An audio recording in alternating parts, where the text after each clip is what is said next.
O velho ônibus sacolejou violentamente ao passar por mais um buraco na estrada, e Polina mordeu o lábio com força, sentindo a dor aguda da contração percorrer suas costas e se espalhar pela barriga. Um gemido abafado escapou de seus lábios enquanto os dedos, brancos de tão apertados, cravavam-se na alça gastas da bolsa de pano.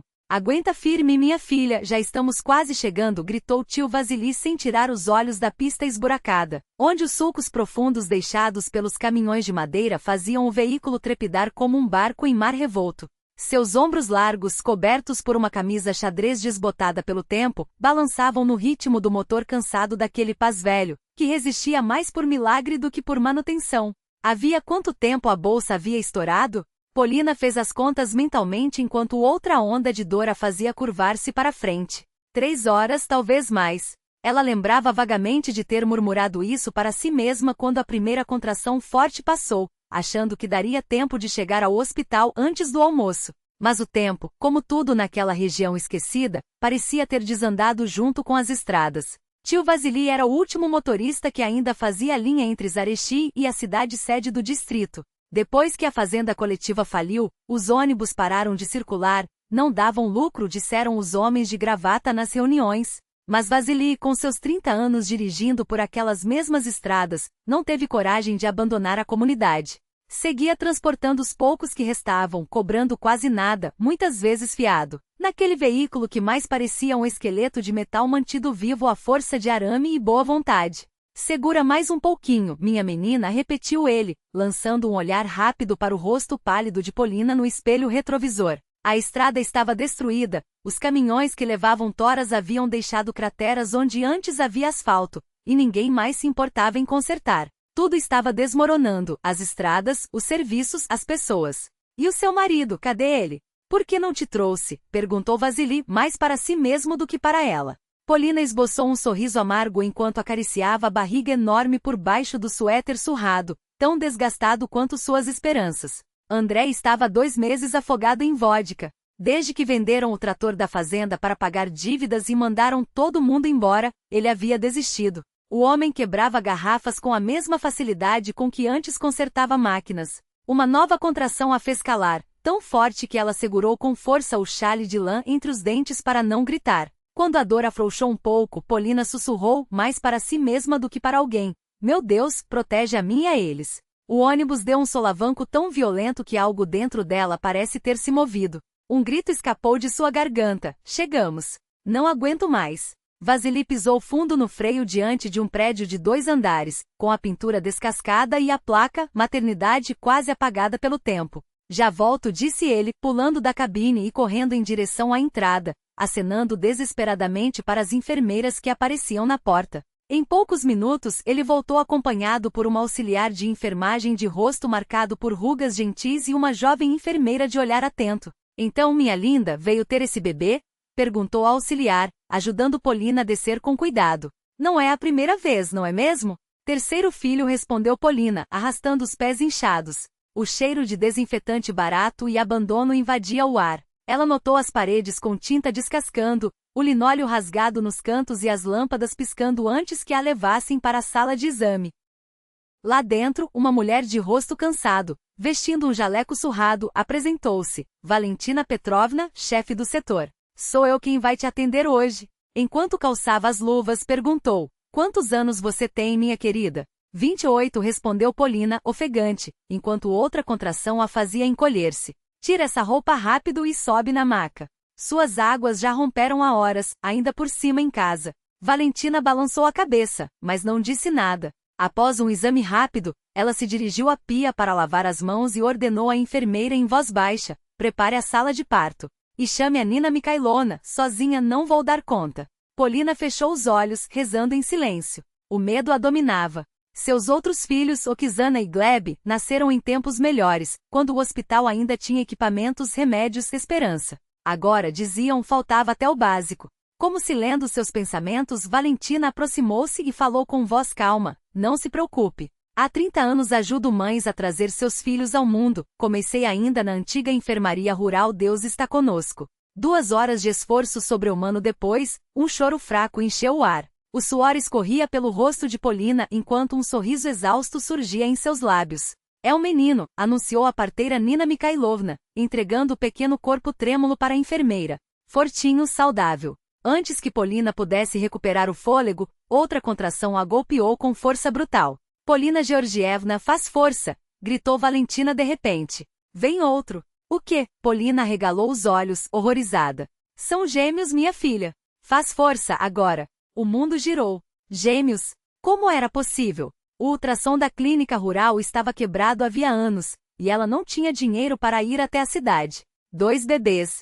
Um segundo filho que ela nem sabia que carregava por 9 meses. Quando o choro do segundo recém-nascido ecoou pela sala, Polina não conseguiu chorar. Não havia mais lágrimas, apenas lábios que se moviam sem som. Senhor, por quê? Valentina aproximou-se, colocando uma mão fresca em sua testa queimando. 2 meninos, disse com voz firme. Ambos saudáveis, fortes. Gêmeos idênticos. Polina mal conseguiu murmurar. Como vou criar eles? Descansa agora. A gente resolve depois, respondeu a médica, enquanto Polina afundava em um sono pesado, onde sonhava com Oksana, Gleb e os 2 recém-nascidos estendendo braços minúsculos em sua direção. E também com a geladeira vazia, o pão mofado e os gritos bêbados de Andrei. No final do corredor, uma mulher chamada Ludmila Vassilievna Beregovaia soluçava descontroladamente, o rosto vermelho de tanto chorar contorcido em uma careta de dor insuportável. Ao seu lado, curvado sobre uma cadeira deformada, estava seu marido, Vladimir Mikhailovich, um empresário de sucesso que havia enriquecido com a construção civil nos primeiros anos da perestroika. Seu rosto, geralmente seguro e impassível, agora estava abatido, os ombros caídos. Quarto, Volodia. Quarto, repetia Ludmila entre soluços, agarrando-se ao braço do marido. Não aguento mais. Não aguento. Vladimir acariciava seus cabelos em silêncio. O que dizer? 4 gravidezes, 4 filhos natimortos. Os médicos apenas encolhiam os ombros, anomalia incompatível com a vida. E eles já passavam dos 40 com as chances diminuindo a cada ano. Valentina Petrovna, após lavar apressadamente o rosto depois do parto difícil de Polina, entrou no quarto. Não havia palavras que pudessem consolar aquele casal, além de frases vazias que soavam como mentiras piedosas. Ludmila Vassilievna. Vladimir Mikhailovich, começou ela com a voz embargada. Sinto muito. De repente Vladimir ergueu os olhos inchados e falou com voz rouca. Queremos adotar uma criança. Agora. Hoje mesmo. Não podemos esperar mais. Minha Ludmila não vai aguentar outra perda. Valentina suspirou. Não é tão simples. Há filas, documentos, avaliações. Eu resolvo tudo, interrompeu Beregovaia. Pago o que for preciso, só nos ajude. Minha esposa precisa de um filho. Agora. A médica olhou em silêncio para aquele casal abastado, tão diferente da mulher exausta que deixará no quarto ao lado, com 2 filhos nos braços e nenhum recurso. E então, como um calafrio, uma ideia terrível, quase sacrílega, atravessou sua mente. Vou pensar no que pode ser feito, disse ela baixinho, saindo do quarto. A noite inteira Valentina permaneceu ajoelhada diante de uma pequena imagem da Virgem, escondida na gaveta de sua escrivaninha. Ainda criança, durante os anos de fome, sua avó lhe ensinou a buscar forças divinas nos momentos de desespero. E agora, diante daquele dilema cruel, ela sentia que precisava de uma sabedoria que não era humana. Ao amanhecer, entrou no quarto de Polina. Ela estava sentada na cama, abraçando os 2 bebês ao peito, chorando em silêncio. Polina Georgievna, começou a médica com delicadeza. Como você está se sentindo? Mal, Valentina Petrovna respondeu a jovem sem rodeios. Não sei o que fazer. 2 filhos eu não consigo criar, mas abandoná-los seria um pecado que não me perdoaria. Valentina sentou-se na beira da cama e segurou sua mão. Preciso falar algo importante, só entre nós. E então contou sobre os Beregovoi, sobre seu luto inconsolável, sobre os 4 filhos perdidos, sobre o marido disposto a tudo para ver a esposa feliz novamente. Eles têm dinheiro, Polina. Podem dar a uma criança tudo o que você jamais poderia. Estudo, roupas, comida, um futuro. A jovem ficou paralisada, apertando os filhos contra o peito como se temesse que lhe fossem arrancados naquele instante. A senhora está me pedindo para dar um dos meus filhos?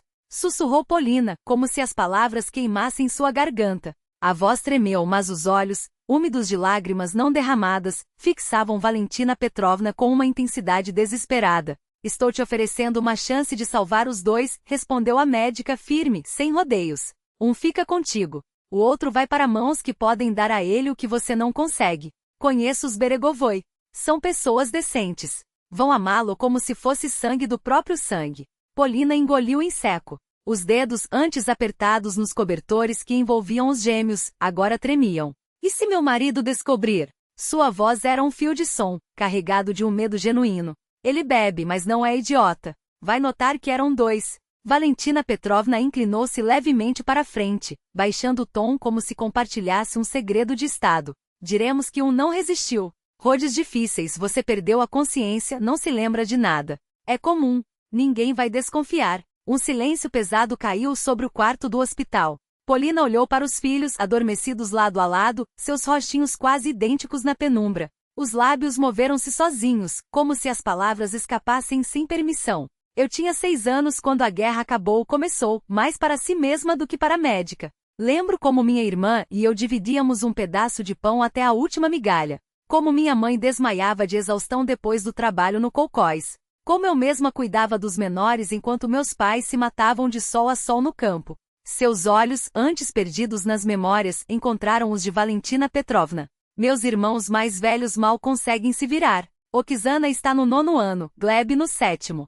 E não temos o que comer. Meu homem foi rebaixado de tratorista a vigia, e mesmo assim bebe o pouco que ganha desde que venderam a técnica como sucata. Nossa única vaca é que nos sustenta. E o horto? Ela sacudiu a cabeça, como se tentasse afastar a realidade. Como vou alimentar 2 bocas a mais? A médica permaneceu calada, dando espaço para que o desespero de Polina se esgotasse no ar. Me dê tempo para pensar, pediu por fim, a voz rouca. Até o anoitecer, concordou Valentina Petrovna. Quando o sol já se punha atrás das janelas sujas do hospital, Polina pediu que lhe trouxessem os 2 bebês. Passou longos minutos observando-os, como se quisesse gravar cada traço, cada respiração, cada movimento daqueles corpos minúsculos. Um era mais robusto, com choros potentes e membros fortes. O outro, menor, de feições mais delicadas. Este fica, decidiu, apontando para o primeiro, o Krepios, fortinho, como já o chamava em pensamento. Que se chame Denis, em homenagem ao meu avô. E o outro? Sua voz falhou. As mãos, antes firmes, agora se retorciam no tecido gasto do vestido. Que os Beregovoi o levem. Mas peçam que prometam, que o criem como gente. Que lhe deem amor. Como vai chamá-lo? Perguntou Valentina Petrovna, quase em um sussurro. Machim, respondeu Polina sem hesitar. Sempre sonhei que se tivesse um segundo filho seria Machim. Mais tarde, Valentina Petrovna conduziu os Beregovoi até o quarto. Ludmila, ao ver o bebê, desatou em lágrimas de felicidade. Vladimir, apertando com força a mão da médica, murmurou. Tudo será feito dentro da lei. Todos os papéis como manda o procedimento. Antes de entregar a criança, Polina pediu um momento a sós. Pela última vez pressionou o filho contra o peito, alimentando-o com seu próprio leite. Depois, inclinando-se sobre aquele rostinho tão pequeno, sussurrou entre soluços. Perdoa-me, meu filho. Mas lá você terá uma vida melhor. Rezarei por você todos os dias. Talvez Deus permita que nos reencontremos um dia. Quando a porta se fechou atrás dos Beregovoi, Polina apertou contra si o filho que restara e desabou em um choro tão profundo que parecia que seu peito se partia ao meio. Enquanto isso, em Moscou, o pequeno Machim de 6 anos, vestindo um casaco impecável e um gorro de lã de grife, contemplava extasiado um imenso quadro na parede do museu. Diferente da maioria das crianças, que se cansavam rápido entre salas cheias de obras de arte, ele podia passar horas absorvendo cada detalhe, fazendo perguntas sem fim. Com os olhos brilhantes, puxou a manga da mãe e perguntou, cheio de esperança. Mamãe, eu também posso ter um cavalo como o de Ilha Muromes? Ludmila sorriu, acariciando os cabelos do filho. Claro, meu amor. Seu pai já combinou aulas de equitação para o mês que vem. Ela o amava mais que tudo. Os Beregovoi tinham condições de contratar babás, governantas, os melhores cursos educacionais, mas Ludmila preferia criar Machim sozinha. Havia deixado o cargo de professora universitária para se dedicar inteiramente a ele. Lia livros, levava-o a teatros e museus, ensinava a tocar piano. Mas às vezes, ao observá-lo dormir, notava uma expressão estranha em seu rosto, como se o menino buscasse alguém nos sonhos, alguém muito importante. O inverno de 2003 foi especialmente cruel para a família Ushakov. Andrei, que nos últimos anos mal se sustentava, finalmente se desmoronou. Os períodos de embriaguez ficaram mais longos, os dias sóbrios mais raros. Até que no final de janeiro foi encontrado congelado na estrada entre Zareche e a aldeia vizinha, para onde fora buscar cachaça em meio a um frio cortante.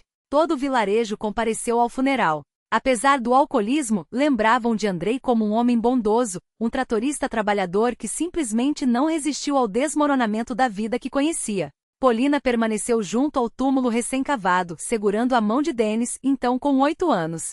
Seu rosto era uma máscara de pedra, apenas algumas lágrimas solitárias escorriam por suas faces. Não chorava pelo homem em que o marido se transformará, mas pelo jovem sorridente por quem um dia se apaixonara. Quando as exéquias terminaram e os vizinhos se dispersaram, Polina finalmente se permitiu desabar. Sentada na cozinha, cobriu o rosto com as mãos, soluçando não só de dor e solidão, mas também, e isso a aterrorizava, de um alívio angustiante. Não precisaria mais temer as brigas de bêbado, esconder comida, estremecer a cada barulho atrás da porta. Foi então que sentiu pequenos braços se enlaçarem em seu pescoço. Denis, com uma camiseta desgastada e calças remendadas, a abraçou com força. Não chore, mamãe, sussurrou ele com uma seriedade que não combinava com sua idade. Eu vou proteger você para sempre. Polina o apertou contra si, inalando o cheiro de seus cabelos e de repente, compreendeu com uma clareza cortante. Havia feito a escolha certa ao ficar com aquele filho. Denis era seu porto seguro, sua esperança, seu consolo. Eram como se tivessem sido feitos um para o outro, dois seres solitários contra o mundo. No dia 5 de novembro, em seu 8º aniversário, Machin acordou com uma sensação estranha, um pressentimento que o inquietava desde cedo. Desceu as escadas e parou ao ouvir soluços abafados vindo do escritório da mãe. Ludmila estava sentada à mesa, olhando fixamente para um papel, enquanto um lenço pressionava seus lábios. Ao vê-lo, enxugou rapidamente as lágrimas e abriu os braços. Parabéns, meu tesouro, disse, forçando um sorriso. Mamãe, por que você está chorando? Perguntou Machin, acomodando-se em seu colo. Ela hesitou por um instante antes de responder suave. Às vezes, até os adultos choram de felicidade. Você é a maior felicidade da minha vida. Sabe disso? Machin a abraçou, mas a estranha sensação não o abandonava. Era como se alguém mais devesse estar ali, naquele momento, alguém muito próximo, que faltava. Os anos passaram. Denis, o menino sério, transformou-se em um jovem responsável. Aos 14, já consertava eletrodomésticos para os vizinhos, entendia de motores e resolvia qualquer problema prático em casa. Na escola tirava notas máximas, especialmente em exatas. Tem a cabeça do avô, comentavam os moradores. Os professores viam nele um futuro brilhante e o incentivavam a prestar vestibular na cidade. Mas Denis sabia, enquanto a mãe vivesse não iria a lugar algum. Lembrava-se bem demais das mãos calejadas de Polina, das economias feitas a custo de sacrifícios para comprar seus cadernos, das noites em que ela voltava exausta da fazenda, com as mãos rachadas pela ordenhadeira mecânica. À tardinha, quando Polina chegava em casa, esgotada, Denis já a esperava com o jantar pronto e a casa aquecida. E sempre tinha uma palavra gentil, uma história engraçada da escola, só para ver o raro sorriso da mãe iluminar seu rosto marcado pelo cansaço. Enquanto isso, Machin crescia cercado de afeto e abundância, mas a riqueza não o corrompeu. Pelo contrário, com o tempo desenvolveu uma sensibilidade aguçada para a dor alheia e um desejo genuíno de ajudar. Talvez fosse herança genética, talvez o resultado da educação atenta de Ludmila. Aos 10 anos, ao ver uma reportagem sobre um orfanato na TV,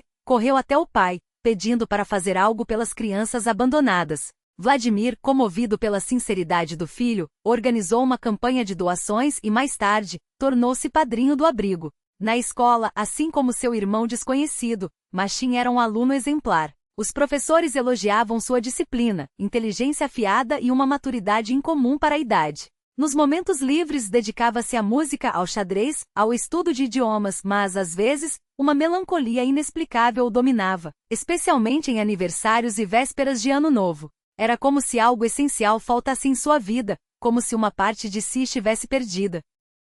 Os dois meninos, separados por quilômetros e por um abismo social, cresceram surpreendentemente semelhantes, bondosos, solidários, sempre prontos a estender a mão. Ambos cuidavam de animais abandonados, ajudavam vizinhos idosos, não passavam indiferentes diante do sofrimento alheio. E ambos carregavam dentro de si um vazio estranho, uma busca silenciosa por alguém que deveria estar ali, mas que por algum motivo nunca esteve. O outono de 2013 chegou azareche úmido e opressivo. A chuva açoitava os telhados como se chorasse o verão que se ia. A velha fazenda, último vestígio da era soviética na aldeia moribunda, rangia suas estruturas enferrujadas, à beira do fechamento definitivo. Dos 200 funcionários restavam 30, aqueles que não tinham para onde ir, aqueles cuja força já não bastava para recomeçar na cidade. Polina Ushakova se agarrava ao trabalho com unhas e dentes. Aos 40 anos parecia uma mulher de 60. O trabalho pesado e a preocupação constante haviam sugado sua juventude. Mas em seus olhos, apesar de tudo, ainda brilhava aquela mesma luz tranquila de fé e amor que, ao longo dos anos difíceis, mantivera a casa de pé. Denis estava prestes a terminar o ensino médio. Alto, esguio, com um olhar sério e mãos hábeis para qualquer tarefa. Na cerimônia de formatura, ao receber o diploma com notas máximas, o diretor, emocionado, declarou: "Orgulhe-se do seu filho, Polina. Hoje em dia não se encontra facilmente alguém tão inteligente e trabalhador." Ela se enchia de orgulho, o coração transbordando de amor. Mas era um orgulho dolorido porque sabia, aquele jovem brilhante não tinha futuro na aldeia decadente. Sua mente ágil merecia a universidade, a cidade, uma vida diferente. O dinheiro para a primeira mensalidade foi juntado entre todos. A vizinha Ana Petrovna, ex-professora, doou suas economias. O tio Vasily, que ainda dirigia seu velho Pazik pelas estradas esburacadas, entregou a reserva que guardava escondido da esposa para dias difíceis. Polina, por sua vez, vendeu sua única joia, os brincos de granada herdados da avó. "Não precisa, mamãe", protestou Denis, ao saber do sacrifício. "Precisa sim", respondeu ela firme, enquanto colocava as notas no envelope. "E você vai estudar, meu filho. Não para si mesmo, mas por todos nós." O rosto de Denis se contraiu em dor ao ver a mãe apertar o lenço contra os olhos enquanto guardava a pequena caixa de joias na bolsa. Os brincos de granada, seu último vínculo com a avó, desapareciam entre as dobras do tecido gastado. "Não, mamãe", insistiu a voz quebrada. "Fico na aldeia. O Petrovitch está procurando um mecânico para a oficina." "Nem pense nisso", cortou Polina, com uma firmeza que não deixava espaço para discussão. Os dedos, ainda trêmulos, ajustaram o fecho da bolsa. "Eu não te criei para que você se contentasse com migalhas. Vai estudar, meu filho. Vai ver um mundo maior do que esse poeirento caminho de terra batida." Mas o destino, como costuma fazer, teceu seus fios à revelia dos planos humanos. Naquela noite de setembro, Polina voltou da fazenda mais tarde que o habitual. O fogo na lareira já ardia baixo quando ela entrou, os ombros curvados pelo cansaço de um dia que começara antes do amanhecer. Ao ajoelhar-se para avivar as brasas, uma dor surda irrompeu em seu ombro esquerdo, como se uma mão invisível apertasse seus músculos com força. Respirou fundo, tentando ignorar, mas então veio a pressão. Um peso de pedra sobre o peito, esmagando o ar dos pulmões. Conseguiu arrastar-se até a cama, as pernas pesadas como chumbo, enquanto a mente ainda lúcida clamava: "Senhor, só não agora. Não antes de ver o Denis de pé. Depois, apenas a escuridão." Denis voltou do plantão noturno na oficina de Petrovitch quando a madrugada já anunciava o dia. A porta da casa estava entreaberta, um pressentimento gelado percorreu sua espinha. Encontrou-a deitada, os lábios ligeiramente entreabertos, como se tivesse adormecido no meio de uma prece. A mão direita, ainda quente, repousava sobre o cobertor desfiado. Sentou-se ao lado dela no chão de tábuas rangentes e assim permaneceu até o sol nascer, os dedos entrelaçados aos dela, como se pudesse, pela força do desespero, reter a vida que escapava. Não chorou. Não gritou. Apenas ficou ali, imóvel, enquanto o mundo ao redor continuava a girar, indiferente à sua dor. Foi a vizinha tia Masha quem os encontrou ao amanhecer. Seu grito rasgou o silêncio da aldeia como uma faca, chamando as outras mulheres, que chegavam correndo, as saias presas nas mãos, os rostos já molhados pelas lágrimas que antecedem o luto. Choveu sem parar nos 3 dias seguintes, uma chuva fina e persistente, como se o próprio céu chorasse a mulher que havia carregado nos ombros o peso de tantos sonhos alheios. O enterro reuniu todos Areche, uma procissão lenta que se estendia desde a casa inclinada do Ushakov até o cemitério da aldeia, onde as cruzes de madeira apodreciam sob o musgo. Até Okizana e Gleb vieram, ela, mais larga nos quadris depois de 3 gravidezes, soluçando alto, as mãos crispadas no braço do marido calado. Ele pálido, com a marca da cidade estampada no rosto cansado, os olhos vermelhos de tanto conter o pranto. Era uma santa, murmuravam as velhas, benzendo-se enquanto a terra batia surda no caixão. Viveu só pelos outros, essa mulher. Denis caminhava atrás do féretro com o rosto petrificado, como se cada músculo tivesse se transformado em pedra. Dentro dele, algo se partirá. Polina era seu farol, seu ponto fixo em um mundo que agora oscila sem rumo. Na véspera do enterro, enquanto o corpo da mãe repousava no caixão improvisado no centro da única sala da casa, ele finalmente compreendeu. Ela levará consigo um segredo que sempre pairara entre eles como uma sombra. A lembrança o atingiu como um golpe. Ainda criança, certa vez perguntara, encostando a cabeça em seu colo: Mamãe, por que eu sempre sinto que deveria haver mais de nós? Ela empalidecera, apertando-o contra si com força demais, e sussurrara algo sobre um anjo da guarda. Um anjo que agora ele sabia, tinha nome. Foi depois das exéquias, quando os últimos vizinhos se retiraram e apenas Oksana ainda arrumava os pratos sujos na cozinha, que Denis encontrou o papel dobrado em 4 entre as páginas da Bíblia da mãe. Suas mãos tremiam ao desdobrá-lo, como se temessem que as palavras ali escritas pudessem desmanchar-se ao toque. A letra era dela, angular, apertada, como se tivesse sido escrita às pressas, entre uma tarefa e outra. Meu filho, meu Denizuska. Se você lê isto, é porque já não estou ao seu lado. Perdoe-me por partir antes da hora, sem ver você feliz, mas confio que você seguirá em frente. Você é forte, meu sangue, mais forte do que imagina. Há algo que preciso lhe dizer. Você tem um irmão gêmeo. Seu nome é Maxim. Eu o entreguei a outra família logo após o nascimento de vocês dois. Não por falta de amor, mas por desespero. Não tinha como criar 2 sozinha, e eles eram uma família boa, abastada. Todos esses anos, rezava por vocês 2 a cada dia. E acredito que se encontrarão. Devem se encontrar. Você o sentirá. Sangue do mesmo sangue, uma alma dividida em 2. Viva com honra, filho. Lembre-se, a riqueza não está no dinheiro, mas num coração generoso. E me perdoe se puder. Sua mãe. As letras borraram-se diante de seus olhos. Um irmão. Metade de si mesmo, vivendo algures, sem saber de sua existência. A peça que sempre faltara no quebra-cabeça de sua vida. Na manhã seguinte, enquanto o caixão descia a terra e as mulheres da aldeia entoavam o Vexaya-Pamia com vozes trêmulas, Denis pressionou a carta contra o peito, como se pudesse, através do papel amassado, sentir o calor das mãos da mãe. Quando os últimos vizinhos se afastaram, ajoelhou-se junto ao montículo fresco e sussurrou: Mamãe, prometo me tornar o homem que você queria que eu fosse. E vou encontrá-lo. Encontrarei meu irmão.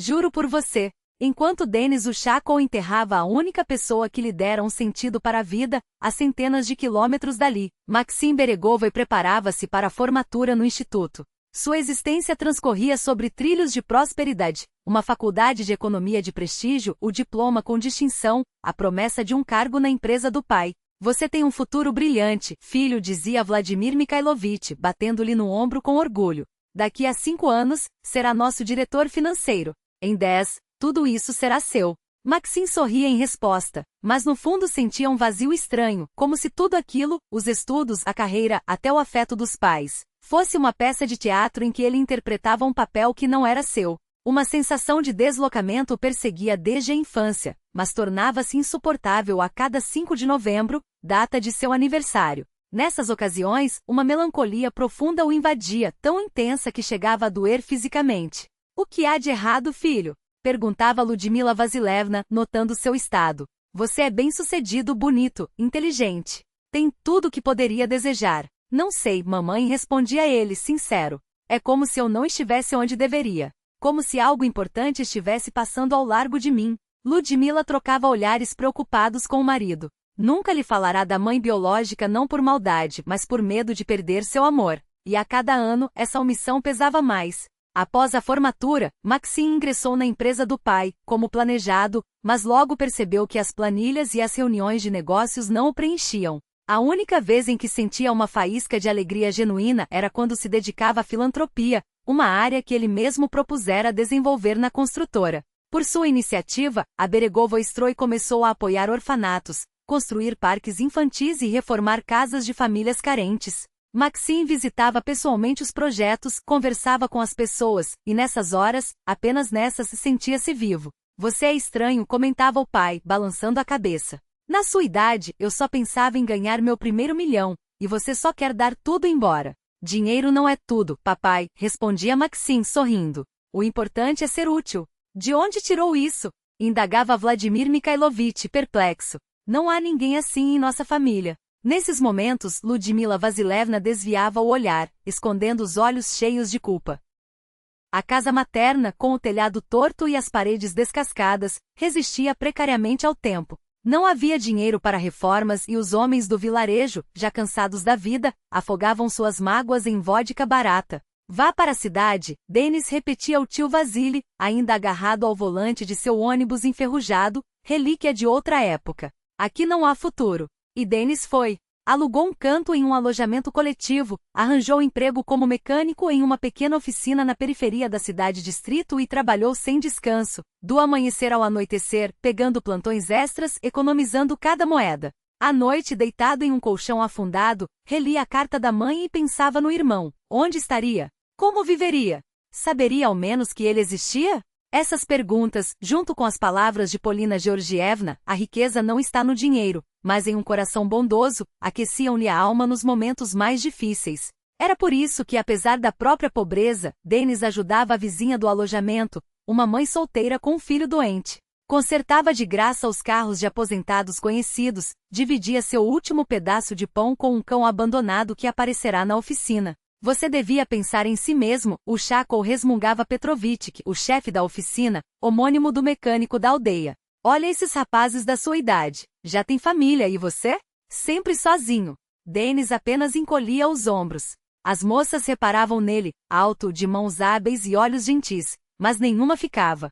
Era como se uma parte do seu coração já estivesse ocupada, como se ele esperasse por alguém que nunca chegava. Maxim, por sua vez, também refletia sobre a família. Aos 23 anos era um partido cobiçado, herdeiro de um império da construção, inteligente, culto, de aparência agradável. As leonas da alta sociedade literalmente se jogavam em seus braços, mas nenhuma tocava sua alma. Você é muito seletivo, brincava o pai. Na sua idade, eu já era casado com a sua mãe.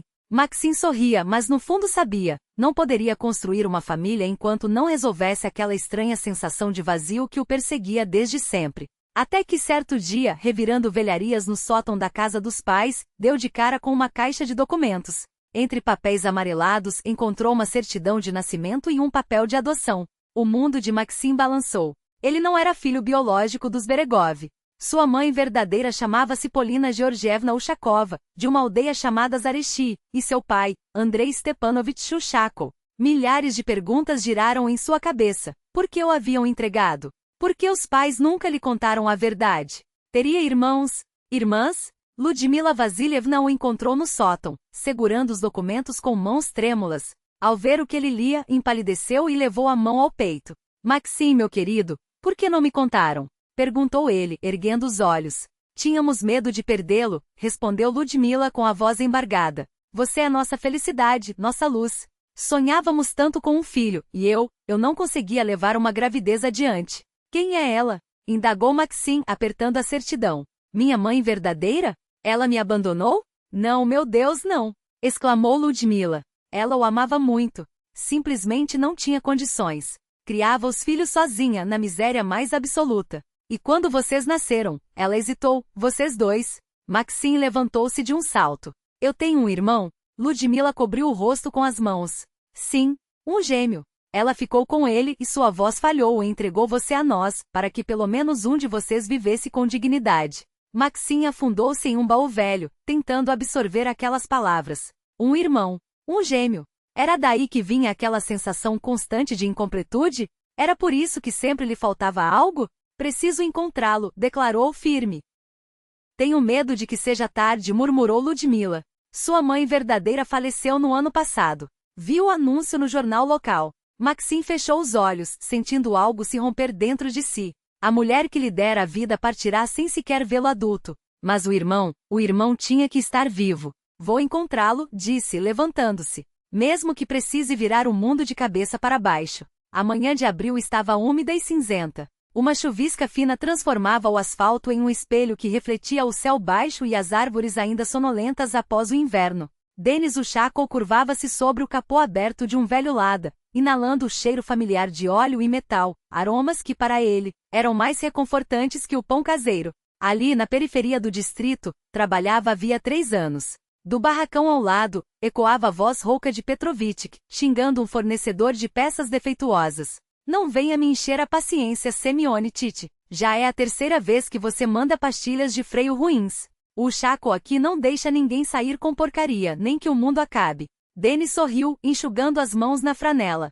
Sua reputação era mesmo inquebrantável. Ele respondia pela qualidade do trabalho como se fosse uma questão de honra. Talvez por isso a pequena oficina resistisse, enquanto os gigantes das redes engoliam os concorrentes. As pessoas confiavam no Chaco honesto, aquele que por quase nada fazia milagres em carros prestes a desabar. O barulho da chuva na cobertura de zinco foi interrompido pelo ronco de um motor potente. Um carro caro, coisa rara por ali. Dennis virou-se e viu um Mercedes prateado, último modelo, com um amassado no para-choque. O veículo parou, a porta abriu-se, e dele desceu um jovem de casaco claro. Havia algo em seu porte, no jeito como virou a cabeça que pareceu estranhamente familiar a Dennis, como um reflexo distorcido no espelho.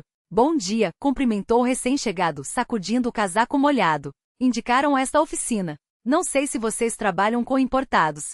Ergueu os olhos, e o mundo de Dennis parou. Ele olhava para o próprio rosto. As feições, o arco das sobrancelhas, o formato do queixo, tudo igual. Como se, de repente, seu reflexo tivesse saído do espelho e ganhado vida. Só os olhos do estranho eram um pouco mais claros, os cabelos penteados de outro jeito, e as roupas, claramente, custavam mais do que tudo que Dennis possuía. A chave de grifo escorregou de seus dedos entorpecidos e caiu com estardalhaço no chão de concreto. O barulho quebrou o torpor, mas não dissipou a sensação de irrealidade. O visitante também ficou imóvel, com a boca entreaberta. Seu rosto, até então seguro, empalideceu, e nos olhos brilhou um misto de choque e algo próximo ao terror. Isso não é possível, murmurou, recuando sem querer. Dennis não conseguia falar. Uma única ideia martelava em sua mente. Encontrei meu irmão. Uma tremedeira o tomou como se estivesse com febre. O tempo parecia suspenso.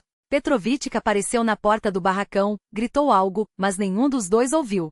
Estavam ali, separados por poucos metros e por 20 anos de vidas paralelas, nunca cruzadas. Foi o visitante quem quebrou o silêncio com a voz trêmula. Como você se chama? Dennis, respondeu o mecânico rouco. Dennis o Chaco. No rosto do estranho, uma tempestade de emoções se sucedeu, do espanto ao reconhecimento doloroso, quase físico. Engoliu em seco. Eu sou Maxim Beregov. Pareceu hesitar, como se lutasse para pronunciar as palavras seguintes. Mas acho que eu também deveria ser um Chaco. Novembro de 1995. Petrovic, que assistia à cena em silêncio, soltou um assobio baixo entre os dentes. Mãe de Deus, vocês são iguais como 2 gotas d'água. Será que são gêmeos? Nenhum dos dois respondeu. Ficaram apenas se olhando, devorando com os olhos cada traço, cada detalhe do rosto um do outro, como se tentassem recuperar em um instante os 20 anos perdidos. Maxim deu um passo incerto à frente. Você, por acaso não é do vilarejo de Zareti? Dennis estremeceu. Como você sabe? Não sei. Maxim passou a mão pelo rosto, como se quisesse apagar um encantamento. O coração me disse. Havia tanta sinceridade em sua voz, tanta esperança confusa, que algo dentro de Dennis se partiu. Diante dele não estava mais um estranho rico em um casaco caro, mas uma parte dele mesmo, arrancada 20 anos antes. Petrovic, sem se virar, anunciou. Dennis, hoje eu saio mais cedo. O cafezinho sujo da estação cheirava a café barato e pastéis reaquecidos no micro-ondas. Os irmãos sentaram-se em uma mesa afastada, isolados do resto do mundo por uma parede invisível de desconfiança e esperança. O chá quente nos copos facetados soltava vapor, mas nenhum dos dois tocou na bebida. Falavam aos tropeços, interrompendo-se, ávidos por cada palavra. Maxim contou sobre sua vida em uma família abastada, os estudos, a descoberta recente de suas origens. Dennis falou da mãe, de seu trabalho extenuante, de como ela morrera sem suportar anos de luta contra a miséria. Tem uma foto dela, disse Dennis, tirando do surrado carteira um pequeno retrato amarelado. É tudo que restou. Na imagem desbotada, Polina estava junto à cerca de sua casa, abraçando um gato ao peito. Seu sorriso, cansado e luminoso ao mesmo tempo, transformava seu rosto marcado pela fadiga, tornando-o quase jovem. Maxim pegou a foto com dedos trêmulos, examinando-a longamente como se buscasse nela algo seu, algo que o ligasse àquela mulher. E então percebeu, os olhos. Ele tinha os olhos dela, levemente puxados com um corte peculiar. Ela era uma santa, sussurrou Maxim, e sua voz falhou. Lágrimas não convidadas escorreram por seu rosto, caindo sobre a superfície brilhante da fotografia. Sim, mamãe era um anjo, concordou Dennis em voz baixa e seus próprios olhos se umedeceram. Ela nunca reclamou, entende? Nem uma vez. Mesmo quando tudo estava ruim. Maxim levantou o olhar, cheio de dor e culpa. Ela morreu sozinha. Na mesma miséria. Dennis virou-se para a janela. Do lado de fora, carros passavam apressados, pessoas seguiam seus caminhos. Chovia um chuvisco interminável de primavera, a vida comum que, de repente, se dividira entre antes e depois daquele encontro. Ela morreu em casa, disse ele por fim. De ataque cardíaco. Eu tinha 18 anos. Não consegui chegar a tempo. Não consegui fazer nada por ela. Sua voz carregava uma dor tão profunda que Maxine, por instinto, estendeu a mão sobre a mesa e tocou seu pulso. O contato queimou os dois, íntimo demais, real demais para dois homens que mal se conheciam. Depois que ela morreu, continuou Dennis, encontrei uma carta. Ela escreveu sobre você. Sobre meu irmão gêmeo. Sobre como me entregou em boas mãos para que pelo menos um de nós vivesse sem necessidades. Maxine baixou a cabeça. Seus ombros tremiam com soluços abafados. Você me odeia? Perguntou voz rouca. Por eu ter vivido no conforto enquanto você. Dennis ficou calado por muito tempo. Dentro dele fervilhavam emoções contraditórias. A alegria de ter encontrado um irmão misturava-se à amargura, ao ressentimento antigo pela injustiça da vida. Sim, houve momentos em que odiou aquele irmão desconhecido, que herdara a sorte melhor, momentos em que invejou suas mãos macias enquanto as suas sangravam de tanto trabalhar, momentos em que, olhando para as próprias palmas rachadas pelo frio e pelo esforço, se perguntava, será que as mãos dele são lisas como as do Borchuk? Mas agora, vendo a cabeça baixa de Maxine, seus ombros tremendo, Dennis entendeu, esse homem está tão perdido quanto eu, tão só. Eles eram ambos vítimas das circunstâncias, dois órfãos num mundo imenso, onde o amor de uma mãe teria sido suficiente para os dois, não fosse a pobreza impiedosa. Não, respondeu com firmeza. Não odeio você, nem ela pelo que fez. Ela fez tudo o que pôde. Repetiu as palavras de Maxine, mas sem raiva, apenas com uma ironia amarga. Sim, você viveu no conforto enquanto eu, suspirou. Sim, eu passei frio em uma casa sem aquecimento, carreguei água do poço, rachei lenha desde os 10 anos. Trabalho como mecânico em vez de ter estudado.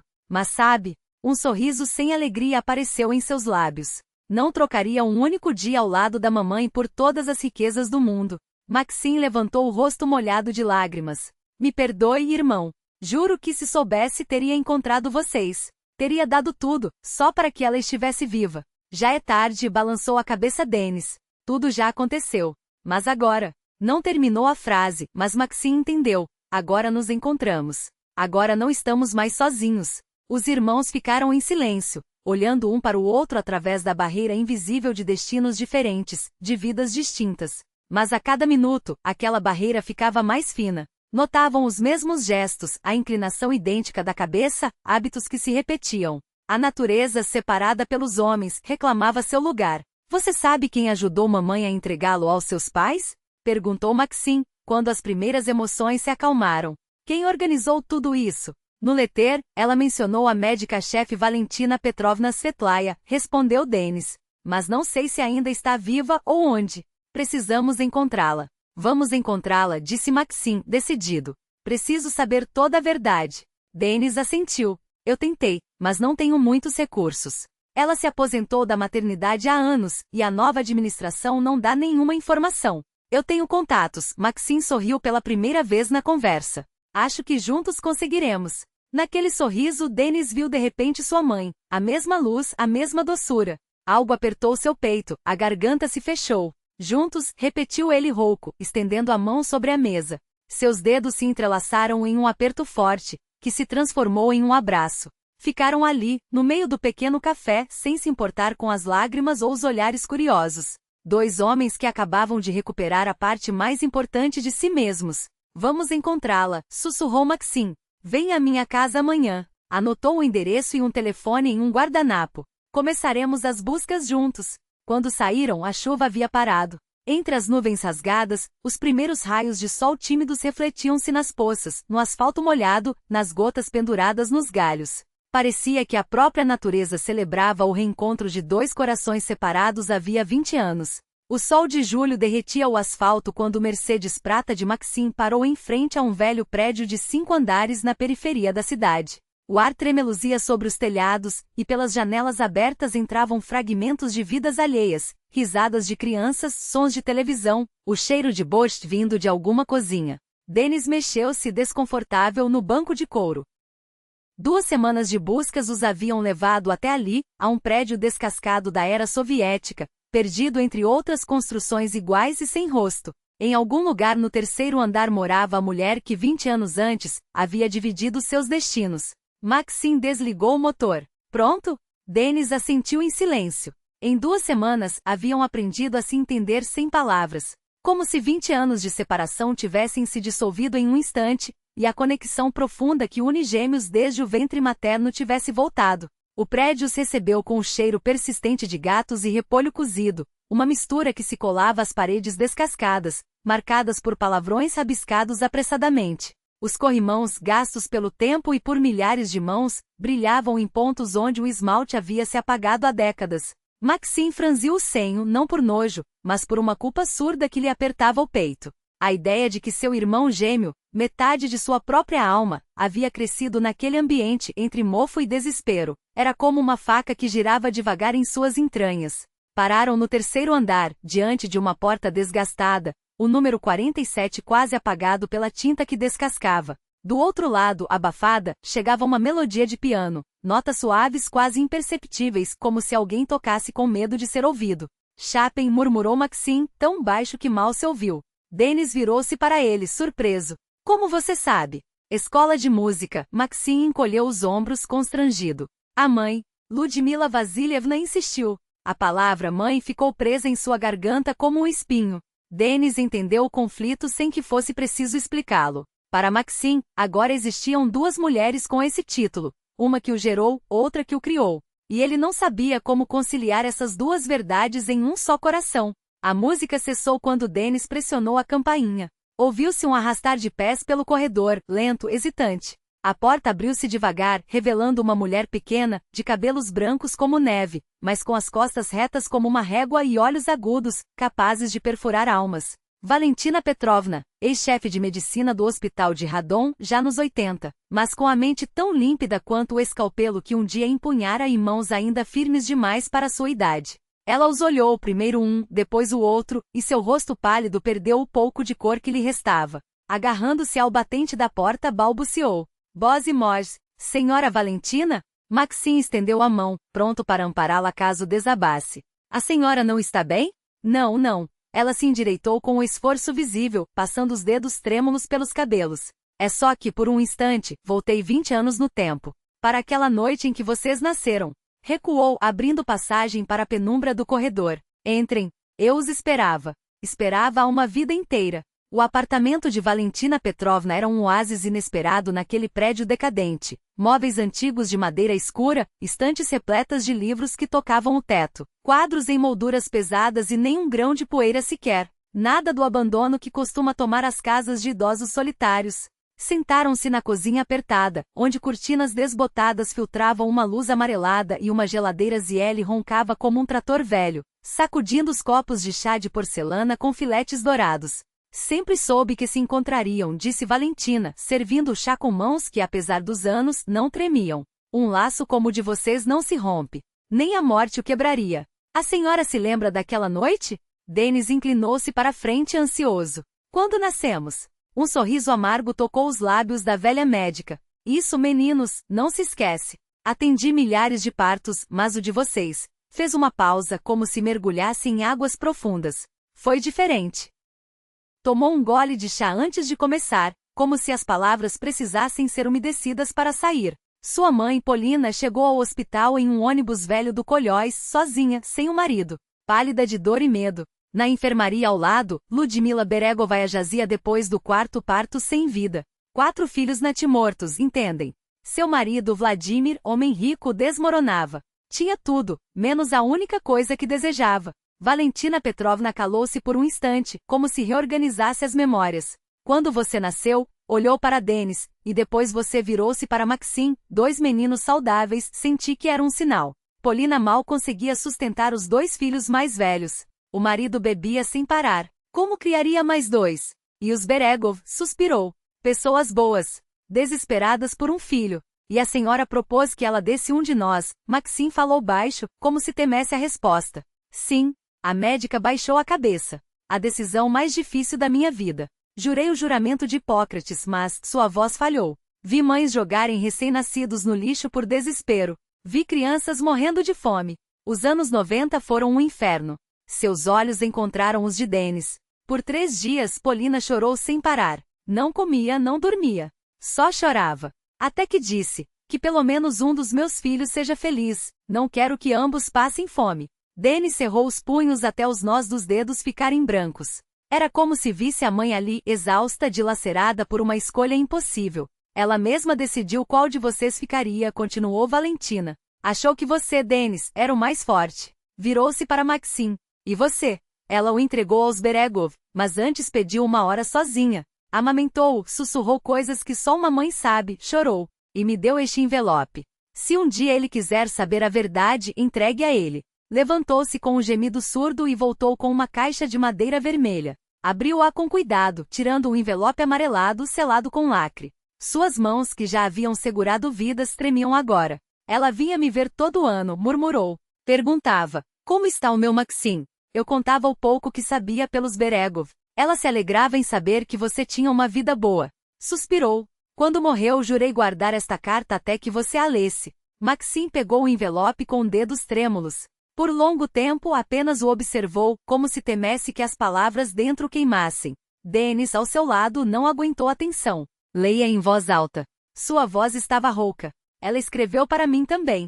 Com um aceno, Maxim quebrou o selo. O papel, cheio de linhas azuis desbotadas, estava coberto por uma caligrafia irregular, de quem não estava acostumado a escrever. Meu filho querido, começou, e sua voz já vacilava. Se está lendo isto, é porque Deus ouviu minhas preces, e vocês se encontraram.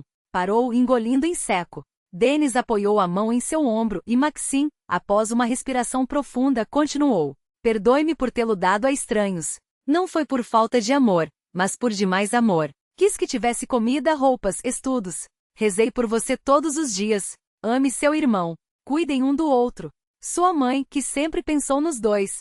Palavras simples, sem floreios, mas carregadas de um amor tão cortante que os 3 na cozinha sentiram as lágrimas ardendo nos olhos. Valentina Petrovna chorava em silêncio, enxugando o rosto com um lenço de renda. Dennis cobriu o rosto com as mãos, os ombros sacudindo. Maxim pressionava a carta contra o peito, e as lágrimas caíam sobre o papel amarelado, borrando a tinta. Ela tinha razão, sussurrou Maxim quando conseguiu falar. Minha mãe agiu como uma verdadeira mãe. Salvou a ambos, entende? Dennis levantou o rosto molhado. Sempre soube que tinha um anjo da guarda. Sua voz quebrou. Era você. E eu, Maxim fechou os olhos.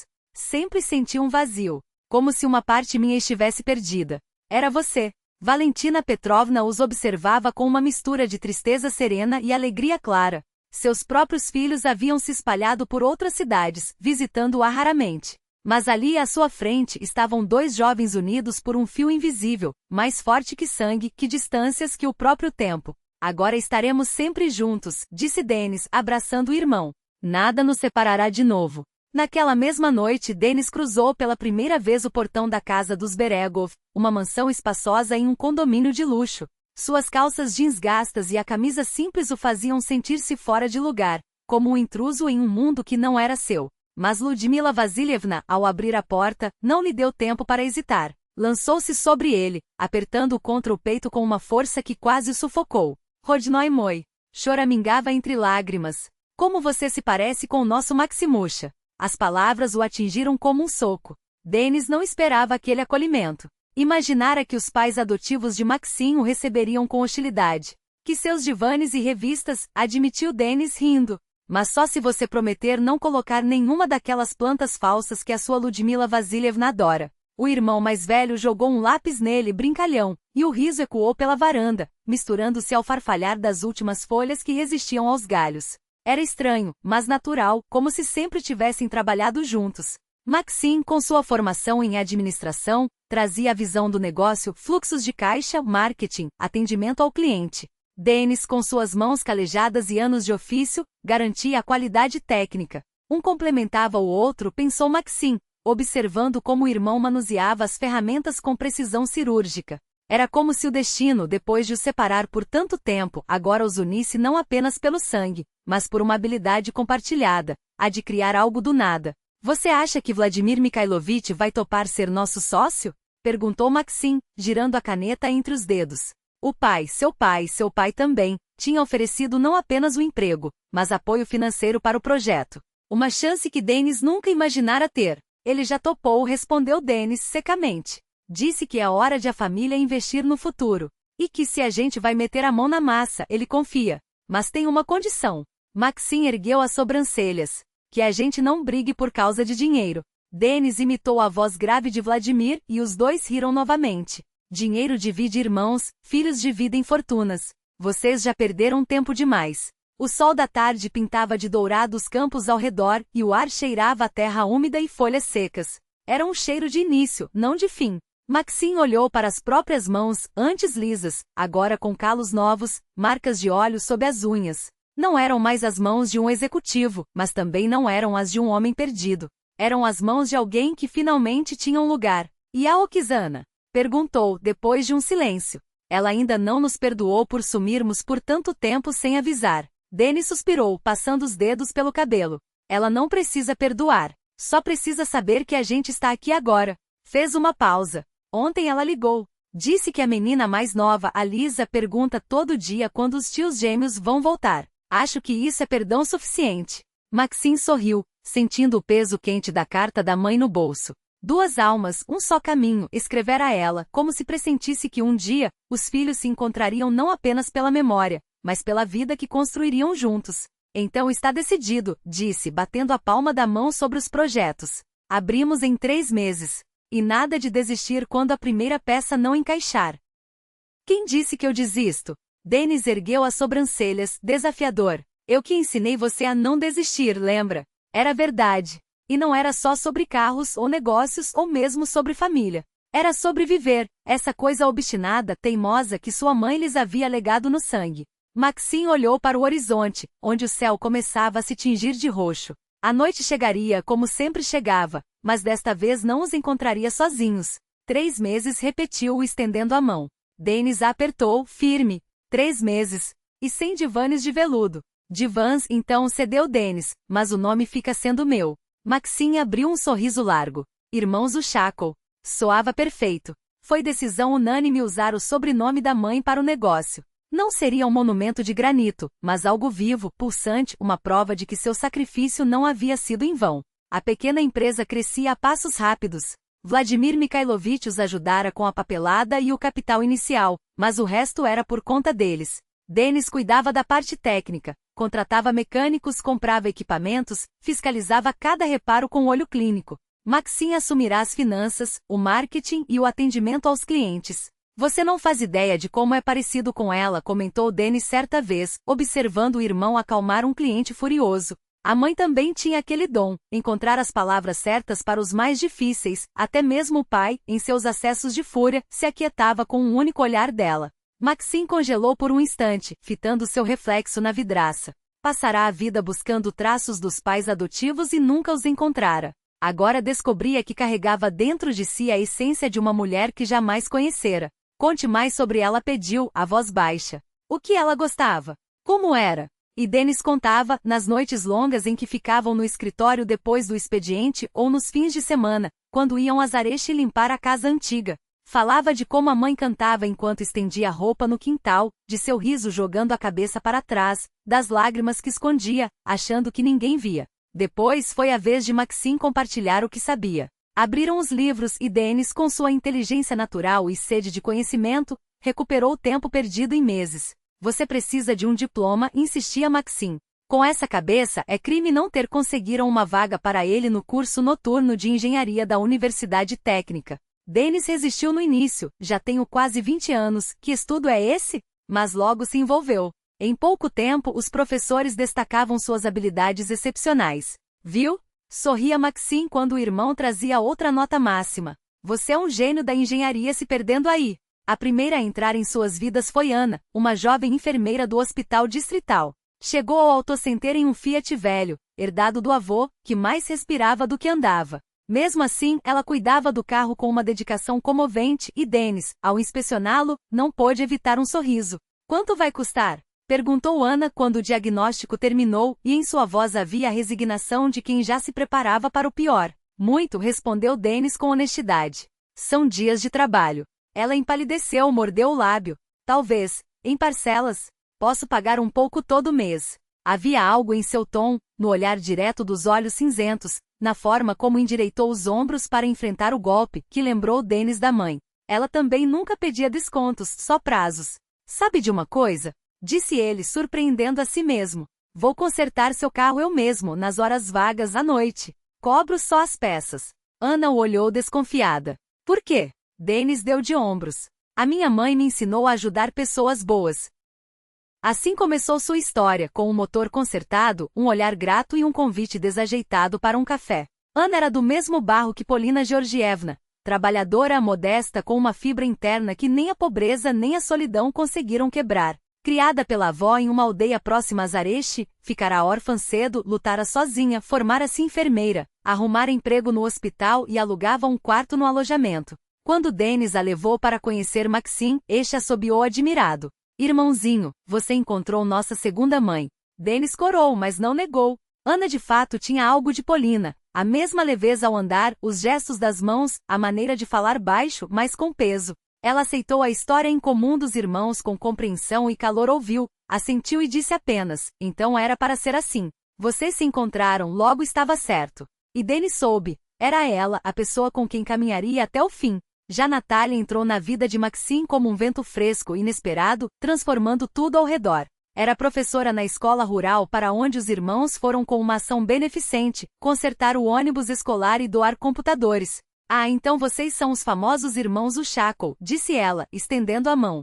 Já ouvi falar. Seus olhos castanhos brilhavam com malícia, e a voz carregava um tom de brincadeira suave. Maxim, acostumado aos olhares melosos das beldades urbanas, se viu sem jeito diante aquela professora rural de vestido simples e cachos castanhos rebeldes. Não somos famosos, murmurou, apertando sua mão pequena, mas firme. Claro que são, riu Natália. Aqui no interior, histórias como a de vocês valem ouro. Romance e reencontro, um negócio construído a duas mãos. Parece um romance. Descendente de uma família de professores, terceira geração, ela poderia ter arrumado um emprego na cidade, mas escolheu o campo, onde as crianças mais precisavam. Morava em um apartamentinho anexo à escola, herdado da avó. Maxim se apaixonou como um adolescente, coração acelerado, voz trêmula, buquês desajeitados de flores silvestres que colhia com as próprias mãos. Ela ria de seus modismos citadinos, ensinava-o a reconhecer ervas, cozinhar a moda camponesa, valorizar as alegrias simples. Você é meu elos perdido, confessou-lhe certa noite, à beira do rio, observando o pôr do sol. Raízes, tradições, essa conexão com a terra que sempre me faltou. E você é meu sonho de céu, respondeu ela, simples. A prova de que dá para voar sem sair do chão. Quando Maxim lhe contou sua história, o nascimento, a separação, o reencontro com o irmão, Natália ficou em silêncio por muito tempo. Depois, abraçou-o com força. Que felicidade vocês se terem encontrado. E que felicidade eu ter encontrado você. O primeiro Réveillon juntos celebraram na casa dos Berego em grande estilo. Estavam todos lá. Dennis e Ana, Maxim e Natália, Vladimir Mikhailovich com Lyudmila Vasilevna, Oksana com o marido e os filhos vindos da cidade, até Gleb com a nova namorada. A casa transbordava risadas, o cheiro de tangerinas e pinheiro, o tilintar de taças. No lugar de honra da sala, um grande retrato de Polina Georgievna, sua foto ampliada e restaurada, onde ela sorria com aquele sorriso cansado, mas luminoso. Ao lado, velas acesas e flores frescas. Essa mulher me deu a felicidade da maternidade, disse-lhe Lyudmila Vasilevna quando o relógio bateu meia-noite e todos ergueram seus copos.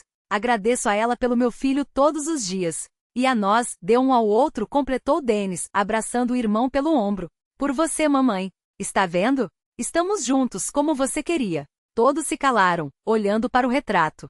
Parecia que a mulher na foto sorria um pouco mais, como se de fato os visse vivos, felizes, finalmente unidos. Na primavera de 2016, os irmãos Ushakov viraram uma rede de autocenters. Abriram mais 2 unidades em distritos vizinhos. O negócio prosperava graças a uma regra de ferro: honestidade e qualidade acima do lucro. Dennis e Maxim trabalhavam do amanhecer até a noite, mas sempre arranjavam tempo para a vida pessoal. Foi então que Dennis decidiu pedir Ana em casamento.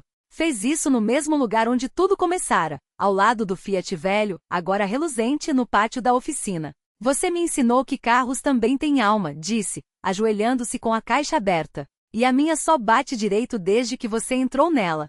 O pedido de Denis foi simples como ele próprio. No aniversário de Ana, sem alarde, estendeu apenas uma pequena caixa com um anel e disse: "Seja minha esposa." Já Maxine, fiel ao seu estilo dramático, transformou o momento em um espetáculo. Levou Natália em um balão de ar quente, cobriu-a com pétalas de rosas e, diante de toda a vila, ajoelhou-se no campo aberto. Ela riu até chorar, mas aceitou o anel sem hesitar. "Vamos nos casar no mesmo dia", anunciaram os irmãos à família reunida em um piquenique à beira do rio. "Entramos neste mundo juntos e juntos seguiremos pela vida." "E quando será?"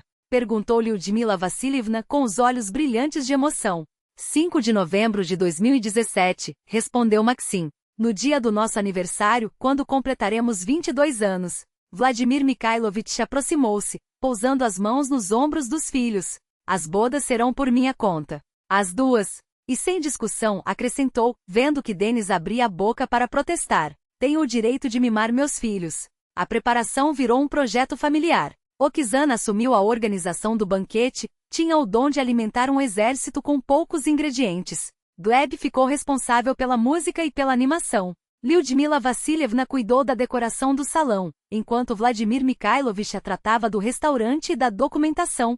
Os irmãos brincavam que haviam sido relegados a segundo plano, mas, no fundo, sorriam ao ver como as duas metades da família, a urbana e a rural, a modesta e a abastada, entrelaçavam-se como fios em uma corda resistente. O dia 5 de novembro de 2017 amanheceu excepcional, ensolarado, sereno, com leve geada e os primeiros flocos de neve cobrindo o chão como um manto branco. Parecia que a natureza própria abençoava a união daqueles corações, ou melhor, daqueles 4 corações, ligados pelo amor ou pelo destino. A cerimônia civil ocorreu no cartório da cidade, enquanto o banquete foi no melhor restaurante local, reservado apenas para eles. O salão estava decorado com fotos de Polina Georgievna, desde a juventude até seus últimos dias. Era como se ela estivesse presente, observando tudo com seu sorriso tranquilo e luminoso. Os irmãos vestiam ternos idênticos, azul escuro, com botonieres de flores silvestres, um milagre conseguidas em novembro.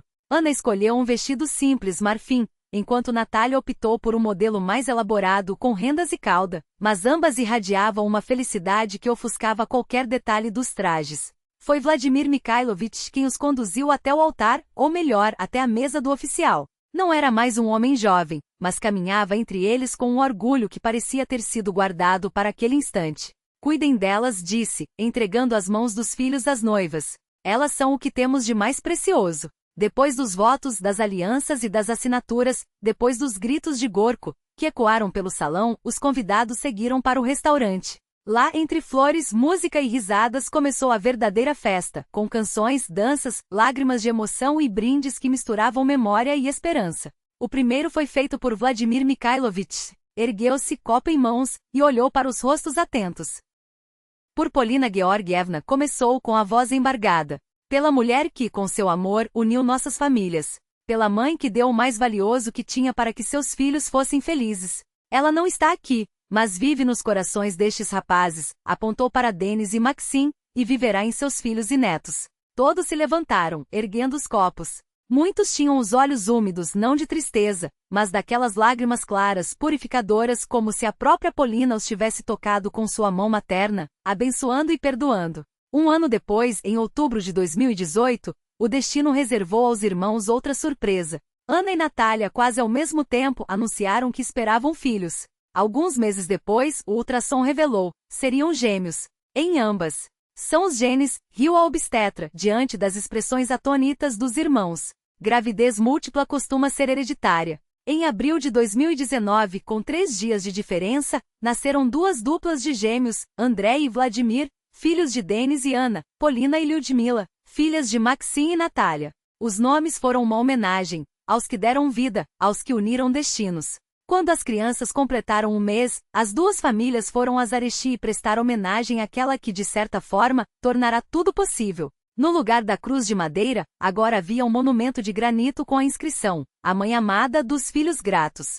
Ali estavam os 2 irmãos, as 2 jovens mulheres com os bebês nos braços. Denis tirou do bolso um envelope gasto e, como fazia nos momentos importantes, leu em voz alta a carta da mãe. Maxim depositou sobre a lápide um buquê de flores silvestres. "Mamãe, cumprimos sua missão.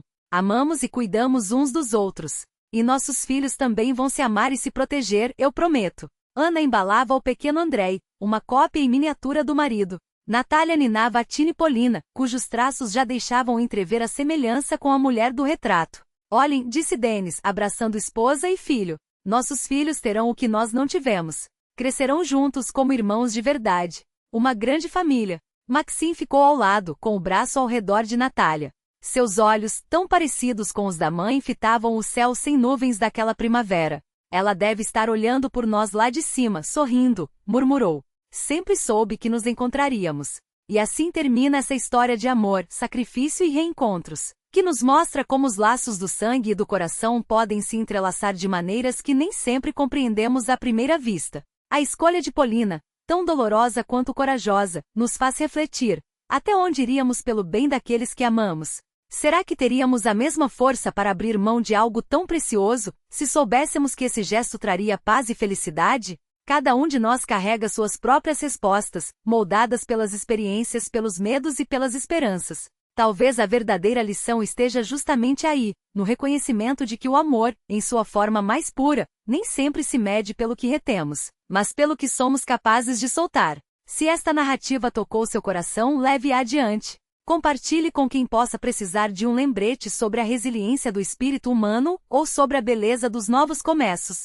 Afinal, histórias como esta ganham vida quando ecoam além das páginas, nos sorrisos trocados, nas lágrimas compreendidas, nas mãos que se apertam em silêncio. Fique atento. Outras jornadas de pessoas comuns com destinos extraordinários ainda estão por vir. Até breve, com mais emocionantes relatos que nos unem naquilo que há de mais universal. A busca por amor, pertencimento e um pouco de luz mesmo nos dias mais cinzentos.